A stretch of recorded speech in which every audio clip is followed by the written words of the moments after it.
odstranění svého tetování jsem se rozhodla protože už vůbec o mě nic nevypovídá. Je hrozně starý, mám ho 11 let, je to tetování tribalového typu, který už dneska se vůbec nenosí. Navíc ho mám celý zizvený a vystouplý, protože mi ho dělal tatér, amatér a vůbec na mě nevypadá dobře. Po odstranění tetování vlastně jsem byla téměř hned přesvědčená, protože do cover-upu jsem nechtěla jít, protože bych tam měla jenom něco většího a tmavšího. Takže jsem byla rozhodnutá hned, jak jsem zjistila, že něco takového vlastně jde. Ale místo, kde si to nechám odstranit, jsem vlastně vybírala docela dlouho, skoro rok. Tak byl to hlavně internet a různé články odborné, co jsem viděla. Snadný to moc nebylo, protože těch informací bych přivítala víc, ale nejvíc těch kompletních informací jsem našla na stránce odstranění tetování laserem, kde vlastně bylo i hodně zajímavých článků a videa, takže to mi asi pomohlo v mém rozhodování nejvíc.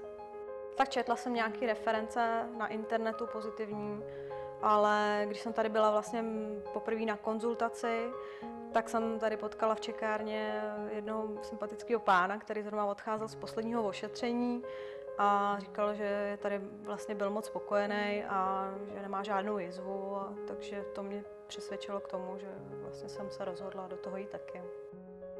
Tak ráda bych se toho zbavila, hlavně proto, že vlastně už je to moje minulost a s mým dnešním já to nemá nic společného.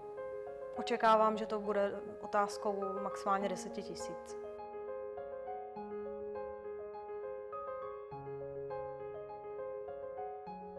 Tady na tomhle místě jsem byla na zkušebním ošetření na rubínovém laseru, ale hodně se mi to zjizvilo, i to hodně mokvalo a nejsem s tím spokojená, protože stalo mi tam hodně velká jizva.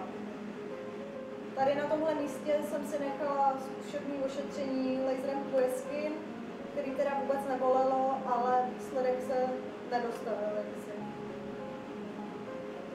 Tady jsem byla vlastně na ošetření laserem Pastele, jsem tady byla naposled na konzultaci a už po tom prvním zkušebním ošetření se to vlastně celý krásně prosvětlilo.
Ošetření teda rozhodně příjemný nebylo, ale vzhledem k tomu, že trvalo asi tak 1,5 minuty, tak to rozhodně se dalo přežít.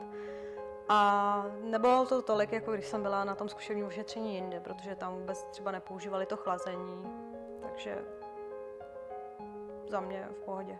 Tak musím říct, že je vidět, že tady vlastně odstranění tetování fakt hodně rozumí a že s tím mají hodně zkušeností, takže spokojená jsem byla i přesto, snad oni i se mnou, i přesto, že jsem měla teda hodně vtíravých dotazů, tak snad to tady se mnou přežili. Tak myslím si, že jsem dostala opravdu vyčerpávající informace jak na konzultaci, tak vlastně během toho ošetření, ale těch informací je opravdu hodně, takže jsem byla ráda, že jsem dostala i vlastně letáček s sebou domů, abych si to mohla všechno přečíst. Tak ráda tohle pracoviště doporučím i ostatním, pokud to bude fakt fungovat po té sérii několika ošetření, jestli mi to opravdu zmizí. Ale byla jsem tady jednou, teda vlastně teď po druhý. Zatím jsem teda moc spokojená, hlavně mám i zdravotní vzdělání, takže jsem spokojená i s tou hygienou tady, jak to všechno probíhá, což ne vždycky všude takhle je. Takže zatím jo, ale ostatním budu doporučovat, až když to opravdu zafunguje.